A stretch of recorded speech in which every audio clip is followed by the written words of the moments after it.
Right now, as promised, we're joined by somebody who played 3 years of professional baseball for affiliates of the Baltimore Orioles. He's held various roles over the years with the Toronto Blue Jays, the Philadelphia Phillies, San Diego Padres, and Milwaukee Brewers. For the last 10 months, he's been special assistant to scouting and the global cross checker with the Detroit Tigers. Chip Lawrence is our guest once again. Chip, thanks so much for joining us. Great to see you again. How are you? Good evening. Great to be here. Hope Yeah, everybody's doing well. doing very well. How you doing? Absolutely. So Doing great. much. Thank you. Greatly appreciate you being willing to spend some more time with us. It's been a few months since we spoke. You've taken on a new role, so I'm sure your world's changed a little bit, and we're gonna definitely grill you with some more baseball talk. There's a lot of things going on, but before we get into that, I just want to ask you, I mean, how's your world been for the last 10 months? How's the summer going, and what's life like with the Tigers so far? Well, it's been great. Still scouting, still working with these young men with our Pro Youth Foundation, and doing a little bit more traveling, seeing a lot of good young players from around the world. And like you guys mentioned, it's an exciting time in baseball right now. You have the trade deadline here approaching, and you have the deadline for the signing the young men from the draft as well. So there's a lot going on right now. It's an exciting time in baseball this time of year. That's Yeah, awesome. very much so. Glad to hear it. You touched on something I was going to get into. With the Tigers, I'm kind of curious now that you've settled in a little bit and you mentioned there's more travel. I wanted to ask you, what have you seen so far in your time with the Tigers and even in other organizations?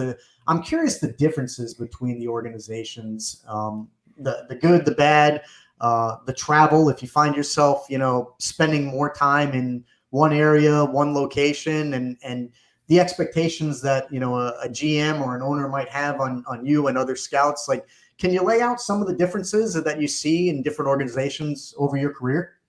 Yeah, well, I'm very fortunate to work with a very good organization, and their main focus is on trying to find athletic, projectable players to send out into the organization to build the organization from within. Whenever you're a scout and you have the people above you, ownership on board, when they're talking about building from within and developing players, they're the buzzwords you like to hear as a scout, and it just energizes you to get out and try to find some good players that can help your organization. Yeah, makes sense. That's awesome. I'm curious too. Are you spending a lot of time, I would imagine, scouting collegiate athletes and universities? How do you compare that to your travel that's abroad and international? Is it up to you where you want to focus your attention and spend your time, or are your brass above you, are they putting you in locations and saying, hey, we need you on this assignment for X amount of time and days, things like that? Well, throughout the spring, mainly the majority of our manpower is geared towards drafting the amateur guys for the draft. So a lot of times in the spring, up until the draft, I'm mainly seeing players throughout the United States, Puerto Rico, and Canada.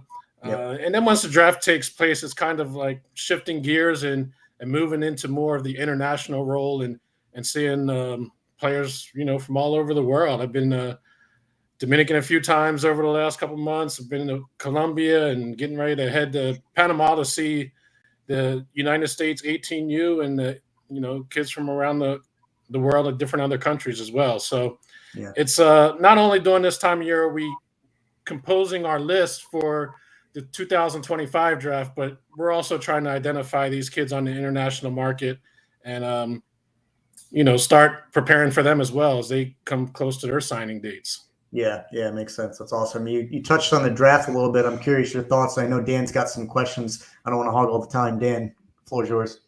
All right, yeah. So, talking about the draft, I'm looking at the draft tracker with the Tigers. I see Bryce Rayner.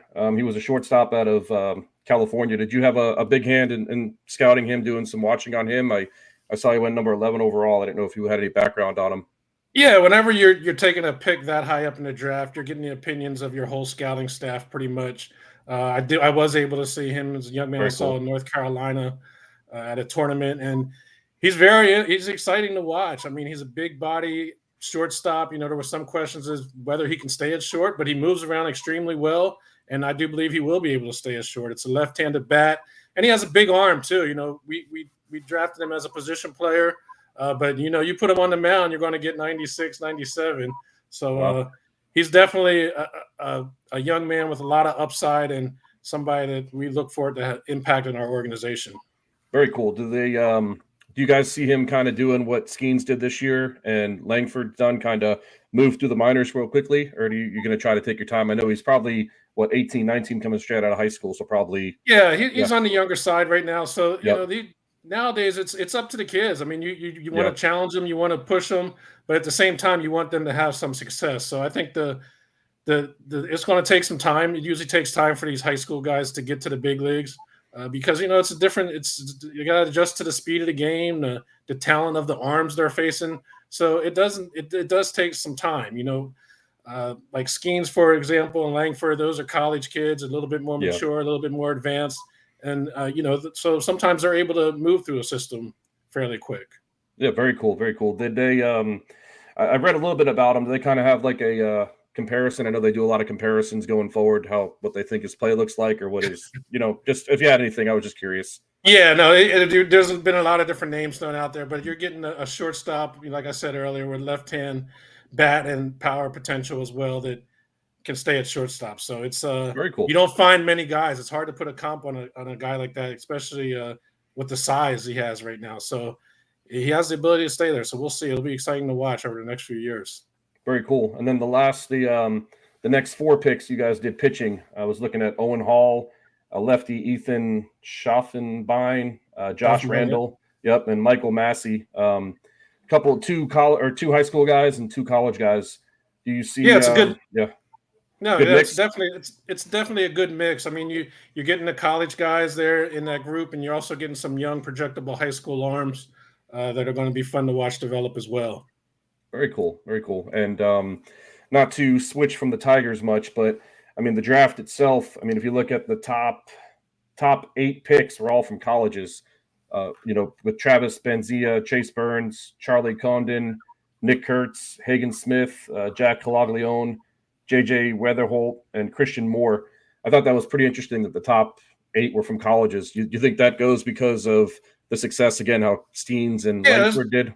Well, I think it's a combination of reasons. Like you said, this draft, I've heard it said already, that's the fewest high school drafts of any draft came from this draft. This was the lowest number of high school kids drafted. And I think some of that has to, you know, it's when you start eliminating these lower levels in the minor leagues, it's tough to give these younger players a chance to go out and develop. I mean, when they hit the pro ranks now, they got to be ready to go. There's no more 2 years in the Gulf Coast League or the Arizona League. You got to hit the ground running. So more now than ever, you're seeing more older, you know, college prepared players ready to go out and play pro ball.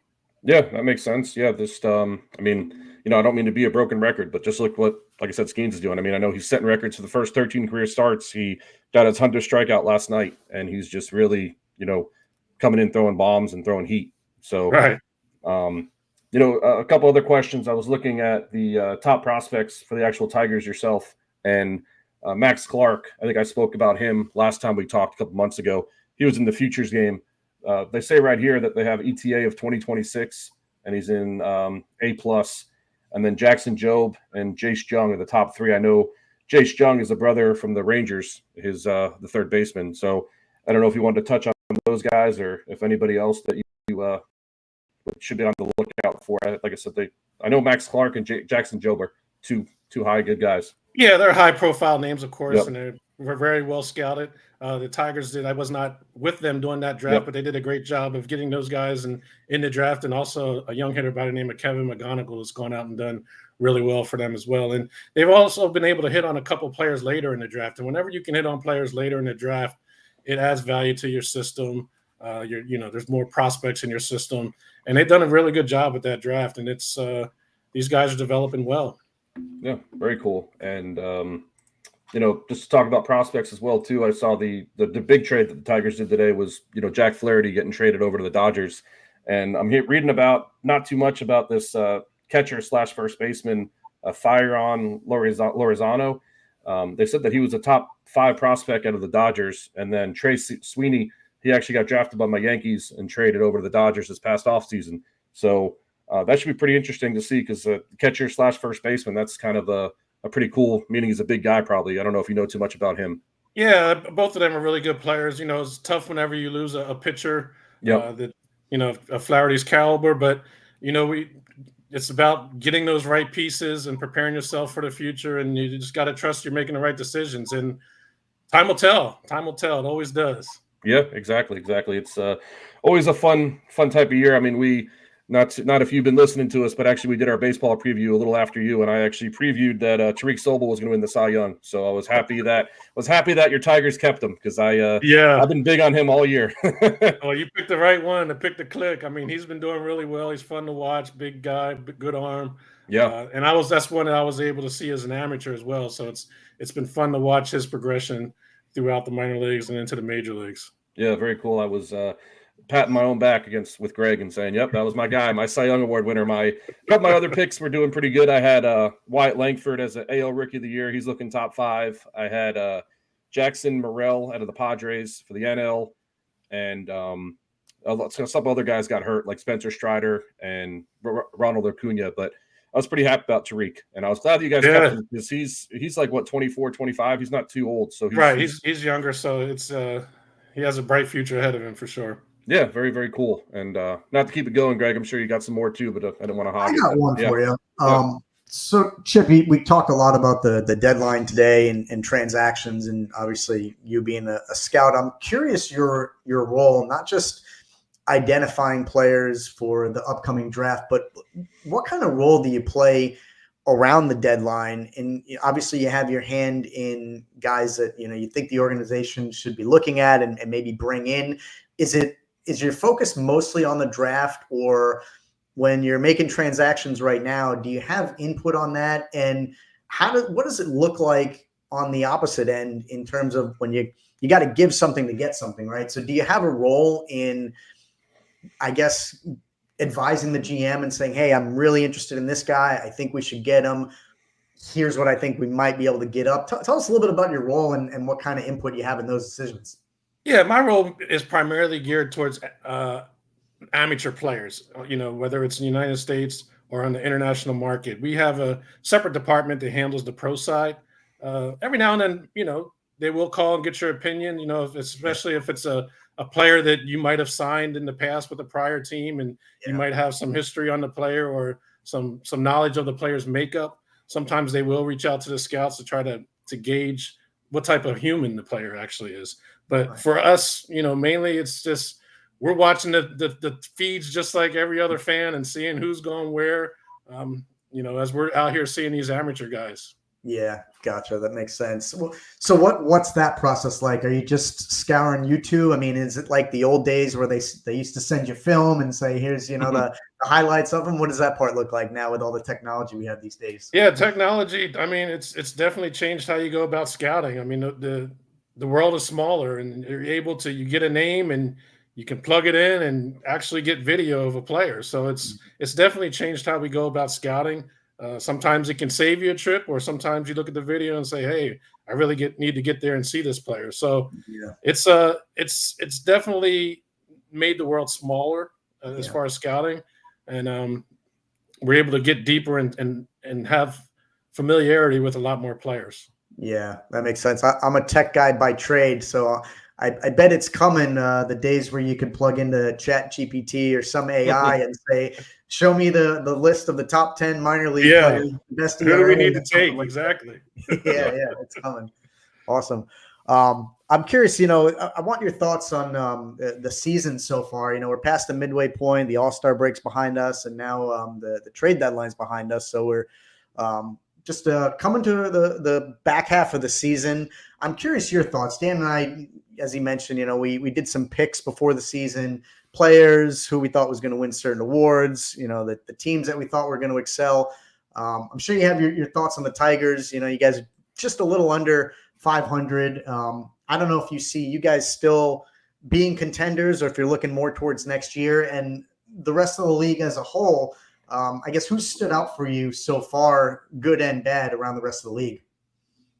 Well, shoot, obviously, you see players getting moved all around. There's been some exciting players come out that you didn't necessarily think were going to be in the spotlight like that. That happens every year, but it's as a fan, you love to watch the game. You love to see guys progress, get better.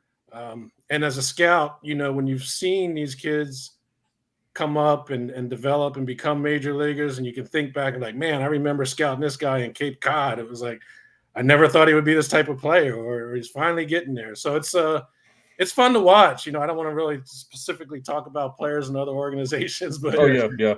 As a fan, it's a fun time of year. There's some exciting baseball being played. Guys are throwing harder than ever. Pitchers are moving more than ever. It's becoming harder and harder to hit. Yep. There's just so much information now available in the game that you really just have to sit back, soak it all in as a player, and try to develop the best you can and give yourself a chance to compete. Yeah, definitely. What does it look like schedule for you? Do you get a chance to take a break as the season winds down, or are you just always on the go, always on the grind, moving around?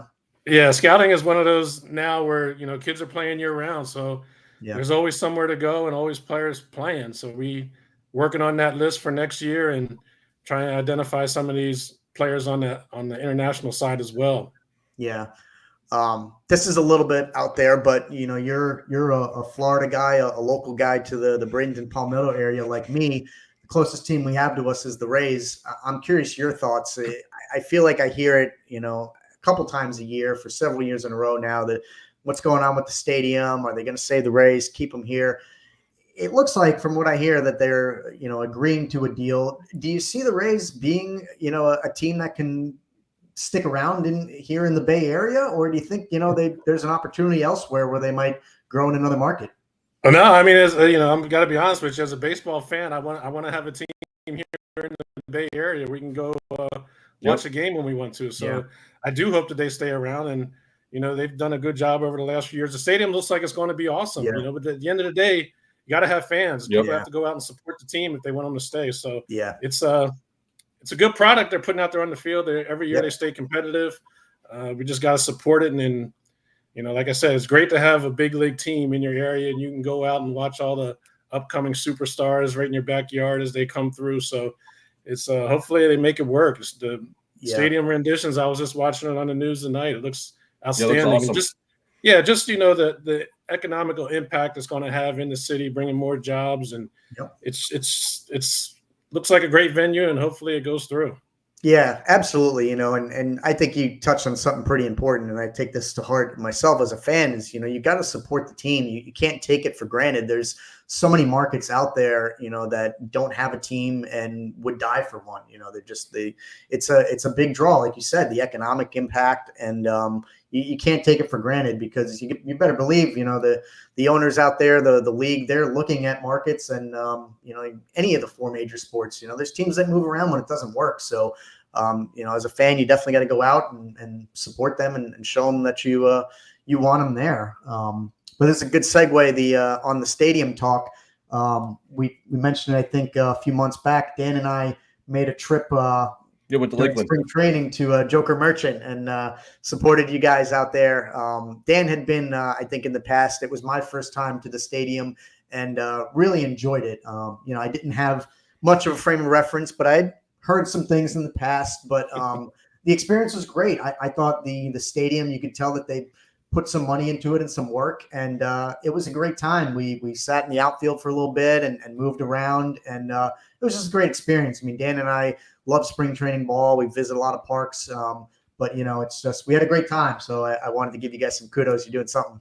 Yeah, it's definitely a fun place to watch a game, and they've been there dating back to forever with the Tigers. So they're definitely upgrading the complex there. They're supposed to be building some more dorms in there in the back for the kids. Oh wow! But everything for the development side is state of the art. The weight rooms, the labs that they have, like every other organization for pitching and hitting. It's definitely a very nice complex, and it's been there. And they continue to upgrade it, which is good to see. Yeah, because not to interrupt, I've been there since they redid the whole stadium. So when I went there, it was still called Joker. Now it's called public submerging. Right.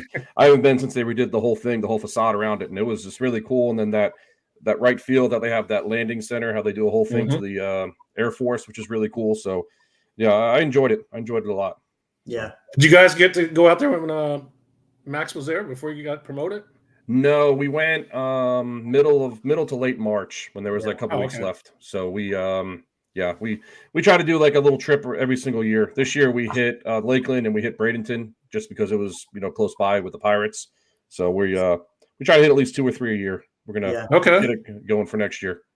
The minor league stadiums are fun to go to. You get up close to those guys and shoot, just to see how big those players actually are. It's seeing them in person is a lot different than seeing them on TV. That's for sure. Yeah, that's what I tell everybody. It's such a great experience. I mean, the weather's usually fantastic. The price points are fair and reasonable, and just the access. For especially young kids, they're looking up to these players. They're heroes. They see them on TV. And just to be able to get so close to the guys, it's a great experience. It's, I think, pretty unique compared to a lot of the other major sports.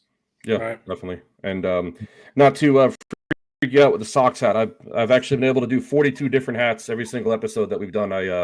We have a sponsor that sends me different hats, and I did a Tiger hat a couple episodes ago, so I had to keep the streak going. But there you go. I do have a question for you, though. You mentioned you go down to Panama. What is your I don't know if you have like a per se or location or countries you look for or areas that you look to go scouting. I mean, I know you're a cross checker and special assistant. I mean, do you just kind of go where you need to go? I was just curious. Yeah, we have scouts in all those designated areas, and whenever players are identified or whenever there's a good workout, when we can see a larger number of players in one spot, we try to get there. I mean, my favorite spot is wherever there's good players. It doesn't matter. If there's good players, I want to be there. Yeah. Yep. So another one real quick. I was talking to some friends here in St. Augustine, and actually a friend of mine who's who coached with my son, my really good friend Tyler Barnett. He said that you actually scouted him back in the back about 20 years ago, and then his coach, his dad, Dave Barnett, just retired from Flagler College, is where I went to Flagler. So I wanted to mention that because I was talking with you tonight. So he was like, "Oh yeah, Chip actually scouted me." So it was kind of a small story from the first time he talked to us. I mentioned your name. Make sure you tell him I said hello. Ty was always fun to be around. He was one of those kids. You knew he was the coach's son, knew the game in and out, good ball player, and a better person. So make sure you tell him I said hello. Yeah, I will. He actually coaches with, like I said, my really good friend. They do travel baseball. They do PAL, Police Athletic League, and he's a coach for them, and he's coaching his son and a bunch of younger kids. And nice. Yeah, it was just, like I said, really small world. When I mentioned your name, he's like, "Oh yeah, Chip." So it was pretty cool. Yeah, baseball's a small world.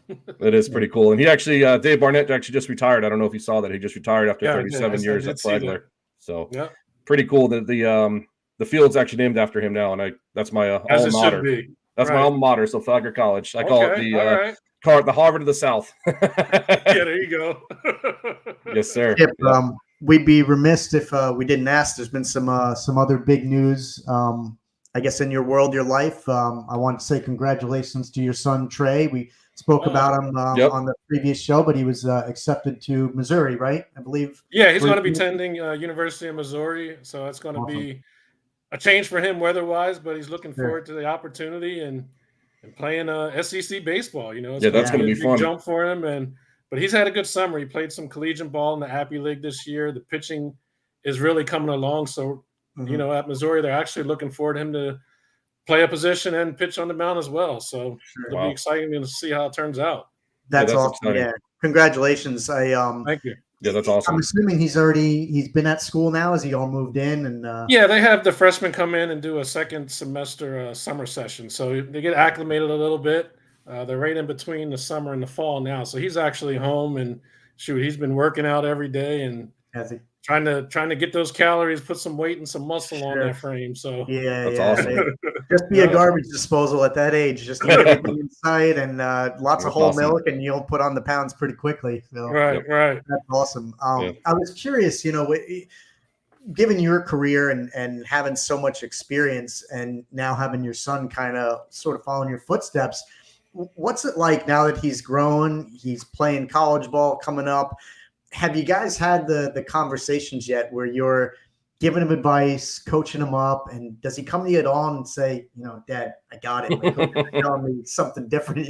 How's that work now with having you no, play? he does now more so than he did a few years ago. He does respect my opinions and values my my knowledge more so than he has before. So it's fun to watch. He's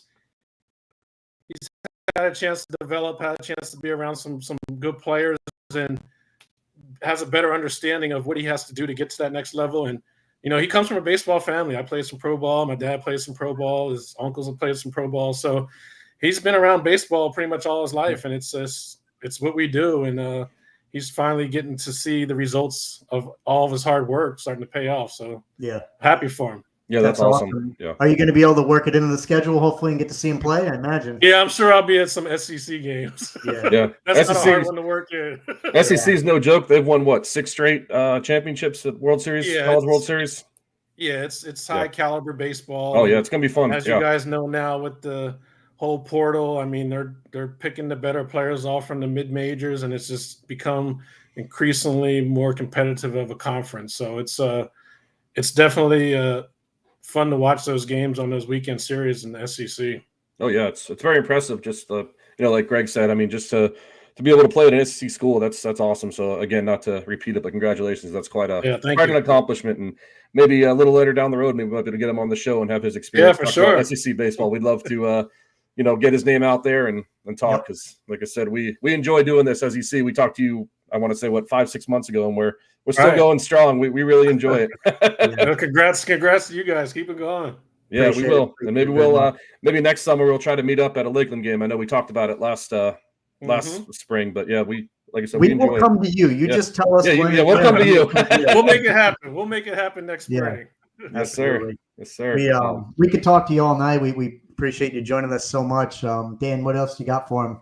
Nothing too much. I mean, I guess my question is, my last question, are you able to fit in any actual baseball games when you're in the area? Like, say, if you're in Detroit scouting, are you able to go to games? Or if you're in we were just in Detroit for the draft, so after the meetings we wander over to the field and very cool and watch some of the big league games. So yeah, we do manage to fit big league games in. It's tough, of course, but it's always good to fit those games in and to recalibrate your eyes to see what guys in that big stage actually look like and the tools that they actually have when you're going out here and looking at these amateur guys. You got to refocus those eyes every now and then and see what actual big leaguers look like. So we do try to get the big league games when we can, for sure. Yeah, very cool. Yeah, they not to talk about what Greg was saying, but I know that the Tigers are in the midst of it. I mean, they've had a good run about a couple weeks ago. I think they won like 10 out of 15. So, I picked them as a sleeper this year, so I'm actually pulling for them hard again. I got Tariq Sobel. You make some good picks. Hopefully it works out. Yeah, well, led by you, my friend. Yes, sir. So I don't know if you got anything else, Greg, but like I said, we don't want to keep you longer than you want. Chip, I just want to thank you so much for joining us. We love talking to you. We love your insight of your experience. It's second to none. Appreciate it so much. Just glad you're having a great time with the Tigers the first year or so now. Wish you a great summer, and we definitely want to run you down again and do it again soon. Yeah, sounds good.